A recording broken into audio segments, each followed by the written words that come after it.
अस्सलाम वालेकुम व्यूअर्स, आज की दो इंटरेस्टिंग न्यूज़ लिए मैं हूं आपका मेज़बान अब्दुर्रहमान।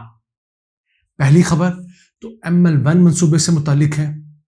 PTI की हुकूमत ने अगस्त सन 2021 में पाकिस्तान के लिए ML1 मंसूबे पर चलाने के लिए 1050 बोगियां चाइना से खरीदने का मुआहदा किया। इनमें से 246 बोगियां तो इंपोर्ट होनी थी, जबकि 804 बोगियां मुल्क के अंदर ट्रांसफ़र ऑफ टेक्नोलॉजी के बाद बननी थी। जो बोगियां इंपोर्ट होनी थी उनकी पहली खेप पाकिस्तान पहुंच चुकी है। इन बोगियों की क्या खासियत है, इसमें क्या टेक्नोलॉजी है, वो आपके साथ डिस्कस करेंगे और इनकी क्या कीमत है वो भी आपको बताएंगे। जबकि आज की दूसरी अहम खबर, गवादर बंदरगाह अब अफगानिस्तान के लिए इंपोर्ट्स की मद में इस्तेमाल होने लगी है पहले से ज़्यादा। एक बहुत बड़ा जहाज़ 8000 टन खाद लेकर गवादर की बंदरगाह के ऊपर अंदाज हुआ है और ये खाद पाकिस्तान के रास्ते अफगानिस्तान एक्सपोर्ट की जाएगी। इस आम खबर के प्रोग्राम के दूसरे हिस्से में डिस्कस करेंगे, लेकिन पहले चलते हैं ML1 मंसूबा, जिसके लिए गुज़िश्ता हुकूमत ने नई बोगियों की खरीदारी का मुआहदा किया था। क्योंकि फ़िलहाल ML1 जो कि पुराना ट्रैक है, इस टाइम वर्किंग कंडीशन में है, कराची से पेशावर तक, उसके ऊपर जो स्पीड है वो स्लो है। औसत स्पीड 65 किलोमीटर फी घंटा से लेकर मैक्सिमम 120 किलोमीटर फी घंटा है। उसको 160 किलोमीटर तक ले जाने का टारगेट है, क्योंकि जो नया ट्रैक होगा उसके ऊपर जो स्पीड होगी एवरेज वो 160 किलोमीटर फी घंटा होगी। तो उसके लिए बोगियां भी उस रफ्तार से चलने वाली चाहिए थी। पिछली हुकूमत ने $140 मिलियन का मुआहदा किया, जिसके तहत 230 पैसेंजर बोगियां खरीदी जानी थी चाइना से।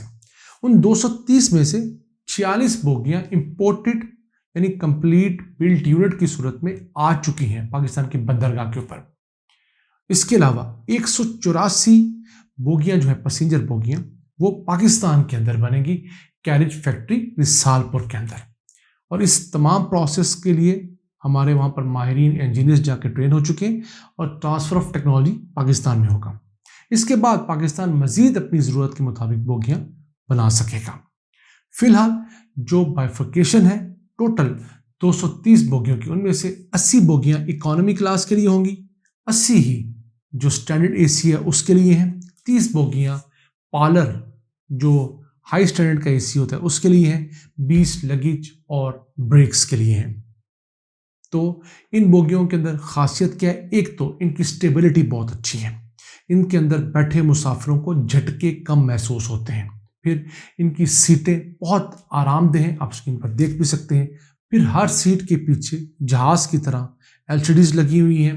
इसी के साथ AC का, वेंटिलेशन का अच्छा इंतज़ाम है, लाइट का अच्छा इंतज़ाम है। तो पाकिस्तान के अंदर ये ना सिर्फ एक टेक्नोलॉजी के अंदर इम्प्रूवमेंट है, बल्कि जॉब्स क्रिएशन भी है।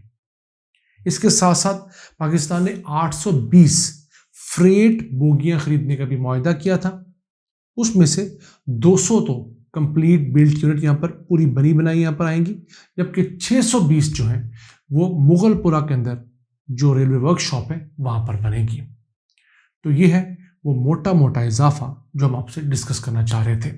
इसके अलावा हुकूमत ने ये फैसला किया कि खानपुर से लेकर कोटड़ी तक जो 296 किलोमीटर का ट्रैक सबसे बुरी हालत में है, उसको फौरी तौर पे पाकिस्तान अपने वसाइल से रिपेयर करेगा, ताकि इस ट्रैक के ऊपर जाकर जो ट्रेन की रफ्तार कम होती है, 60-70 किलोमीटर फी घंटा होती है और 2 घंटे इजाफी लगाने पड़ते हैं मुसाफिरों को, इसको रिपेयर करने के बाद अपग्रेड किया जाएगा, ताकि इस ट्रैक के ऊपर भी 100 किलोमीटर की रफ्तार से ट्रेन चल सके और आवाम की टाइम की और पैसे की बचत हो।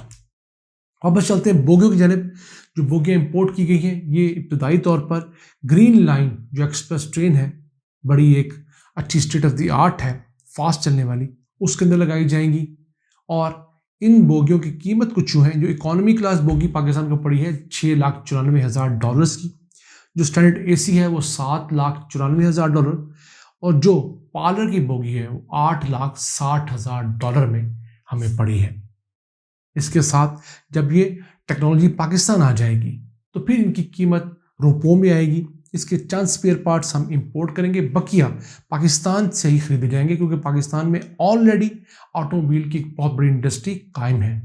تو ٹرین کے سیکٹر میں بھی بہت سارے اسپیئر پارٹس جو ہیں وہ آٹو موبائل انڈسٹری کے لیے جائیں گے، مثلاً سیٹس یہاں بنائی جا سکتی ہیں، پلاسٹک کا جتنا کام ہوا ہے وہ یہاں کیا جا سکتا ہے، تو دیگر چیزیں پاکستان سے پروکیور ہوگی، تو بنانے والے اور اسپیئر پارٹ مہیا کرنے والے دونوں اطراف میں جابس کریٹ ہوں گے۔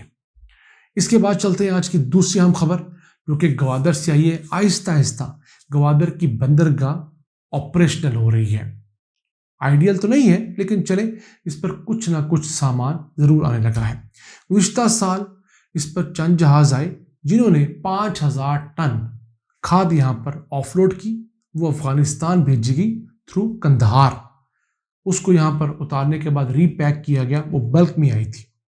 اب ایک جہاز ایسا آیا ہے فی الحال بحری جہاز جس میں 8000 ٹن کھاد افغانستان کے لیے آئی گئی ہے۔ کہاں پچھلے سال میں ٹوٹل سال کے اندر جہاز 5000 ٹن لائے تھے، اس سال صرف ایک جہاز ہی 8000 ٹن سے زیادہ لے آیا ہے۔ اس سے پہلے بھی جہاز افغانستان کے لیے اس سال کھاد لا چکے ہیں۔ اب جو افغانستان ہے اس نے اپنی امپورٹس کے لیے گوادر کی بندرگاہ کو استعمال کرنا شروع کیا کیونکہ گوادر سے قندھار ایک شارٹ روٹ پڑتا ہے۔ اس کے علاوہ ایل پی جی کے بھی جہاز اب گوادر پر لنگر انداز ہونے شروع ہوئے ہیں۔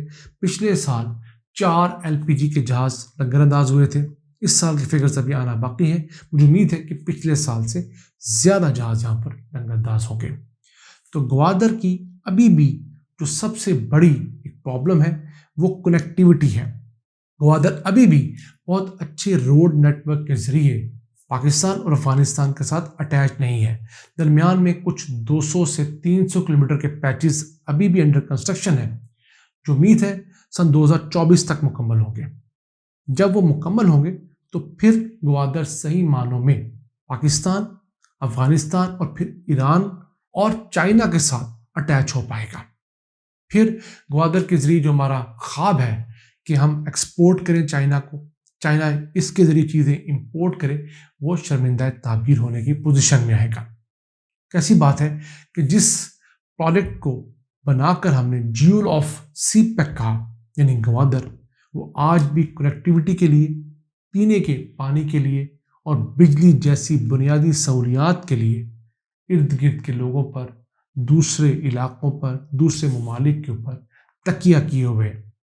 ہم نے آج تک گوادر کو بجلی بنانے میں خود کفیل نہیں کیا، روڈ کنیکٹیوٹی پراپر نہیں بن سکی، پینے کا پانی یہاں بسنے والے تمام شہریوں کو نہیں مہیا ہو سکا۔ یہ وہ کام ہے جو اگر حکومت نیت کر لے تو اگلے 2 سالوں میں مہیا کروا سکتی ہے، آلدو یہ پچھلے 20 سالوں میں نہیں مہیا کیا گیا، لیکن اس ٹائم اس طرح نیت نہیں تھی۔